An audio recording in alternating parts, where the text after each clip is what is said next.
nouveau bilan lecture et c'est parti.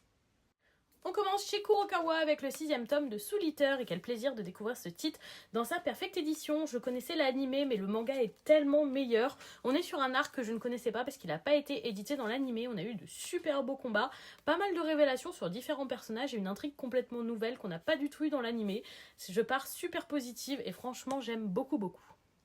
On va chez Delcourt avec l'intégrale de Petite Forêt dans sa nouvelle édition, comme ça, dans la gamme Moonlight par le même auteur que Les Enfants de la Mer. On le voit notamment à la jaquette qui est très similaire. C'est un titre, comme il l'annonçait, contemplatif et peut-être un petit peu trop pour moi. On découvre une jeune femme dans son quotidien, dans son village, et on va découvrir par chapitre différents plats, différentes recettes, et c'est un peu tout. C'est assez plat et malheureusement ça manquera de dynamisme pour dire que j'ai vraiment apprécié cette lecture. On continue chez Mana Books avec Leçon de vie avec grand frère Oramichi qui m'a fait vraiment beaucoup rire.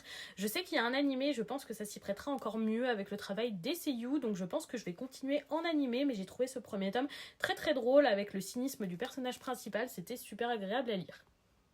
On va chez Kana avec le 8e tome de The Kingdom of Ruin. C'était un très bon tome qui nous permet de découvrir un nouveau pays. Et Adonis a encore une fois vraiment un coup d'avance. J'étais très impressionnée par le plot twist de ce tome et j'ai beaucoup apprécié ma lecture. C'est vraiment un titre que j'adore et il y a un animé si vous souhaitez le découvrir.